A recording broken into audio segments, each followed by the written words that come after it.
Good morning everyone केमन आछो तोमरा सब आमार এই মিনি ব্লগে তোমাদের সবাইকে স্বাগত জানাই। ব্লগটা শেষ অবধি দেখতে থাকো, শেষের দিকে কিন্তু অনেক চমক যেটা এখনো বাংলায় হয়েছে খুবই কম হয়েছে। আমাদের এই এলাকায় এখন হয় প্রায় 2 মাস ধরে কিন্তু ভাগ্নি প্র্যাকটিস করছে, জানি না শেষ অবধি কি করবে। তো চলো দেখতে থাকো শেষ অবধি কি কতটা কি করতে পারে। সকাল দিয়ে কিন্তু পুরো মেঘলা আকাশ হয়ে আছে, একটুকু রোদের দেখা নেই। আমি এখন রয়েছি আমার দিদির বাড়ি, ভাগ্নির 5 ইয়ার্সের বার্থডে সেলিব্রেশনের জন্য এসেছি, আর এই কারণেই আজকের এই ভিডিওটা। এখন বাজে ঠিক বিকাল 5টা, আর এখন ভাগ্নিকে সাজাতে এসেছে যেই দিদিভাই সাজাতে এসেছে তোমরা তাকে সবাই চেনো, বারগ্রামের তুলিকা দিদিভাই এসেছে সাজাতে। আর ভাগ্নির তো এইসব খুবই পছন্দ, তাই দেখো চুপটি করে বসে আছে কেমন। আর ওই বলেছিল জানো ওকে তুলিকা ম্যাডামের কাছে এই রকম করে সাজানো হয়।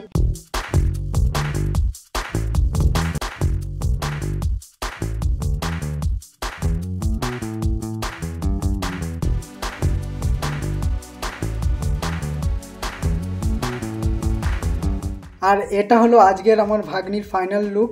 কেমন লাগছে তোমরা অবশ্যই সেটা কমেন্টে জানিও।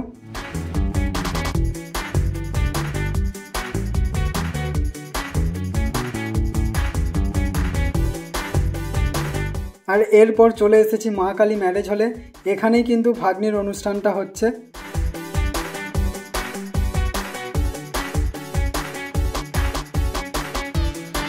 আর দেখো প্রথমে এসেই আমি রান্নাঘরে ঢুকে গিয়েছিলাম, তখন সমস্ত রান্না বান্না কিন্তু শেষ।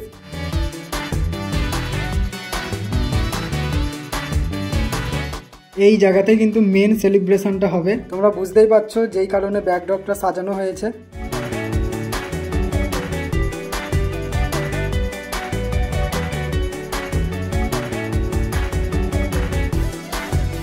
হলের ওপরে এসেই দেখি সমস্ত গেস্টরা এখানে চলে এসেছে, খালি আমি আর ভাগ্নি দুজনেই বাকি ছিলাম।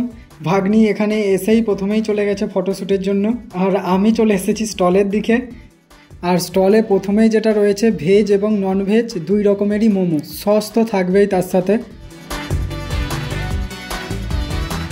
এখানে আমি 2 রকমেরই মোমো নিয়েছি, আর সত্যি বলতে মোমোটা যারা বানিয়েছে অসাধারণ বানিয়েছে, নিজেদের বলে বলছি না, সত্যি খুব সুন্দর বানিয়েছে। এর সাথে আছে চিপস আর কফি। মোমো খাওয়ার পর কফি খেতে খেতে চলে আসলাম ফুচকার স্টলের দিকে, আর তখন ভাগ্নির ফটোশ্যুট হচ্ছিল, কারণ এরপরেই আমি প্রথমে যেটা তোমাদের বলছিলাম সেটা শুরু হতে চলেছে। প্রিয় অতিথিবৃন্দ, এখন আপনাদের সামনে আসছে আমাদের ছোট্ট সিয়া। সে আজ তার বাবা মাকে নাচের মাধ্যমে একটি মিষ্টি ধন্যবাদ জানাতে চায়। আমরা সবাই মিলে ভালোবেসে উষ্ণ তালি দিয়ে সিয়াকে স্বাগত জানাই। পাপা, এই নাচটা শুধু তোমার জন্য, আমার খুশির জন্য, এত কিছু করার জন্য ধন্যবাদ পাপা।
এটা শুধু তোমার জন্য।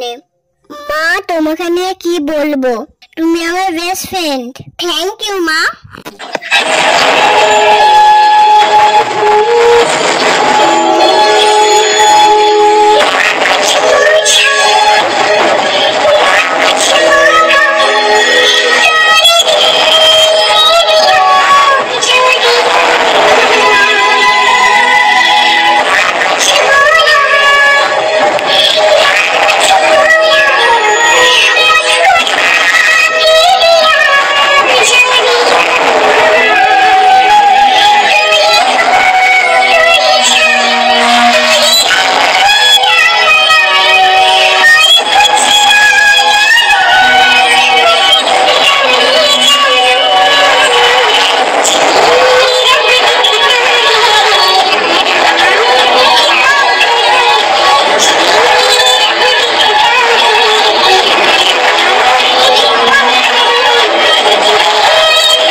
ভাগ্নির এই বার্থডে এন্ট্রিটা কেমন লাগলো তোমরা অবশ্যই সেটা কমেন্টে জানিও।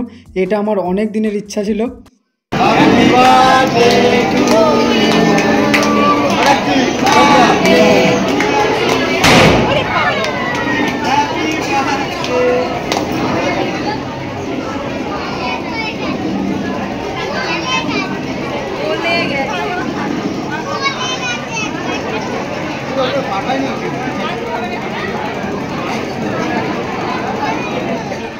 তো এটা ছিল ভাগ্নির মেন যেদিনকে জন্মদিনটা পড়েছিল ওই দিনকের মেনু।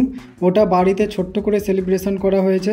আর মেন সেলিব্রেশনটা করা হয়েছে রবিবারে, যাতে সবাই বাড়িতে থাকতে পারে আর ভাগ্নির এই স্পেশাল দিনে যাতে সবাই সামিল হতে পারে। এটাই হচ্ছে আসল কারণ অন্যদিন সেলিব্রেশন করা। এটা হচ্ছে আজকের মেনু কার্ড দেখে তোমরা বুঝতেই পেরে গেছো, এটা আর আলাদা করে বলতে হবে না।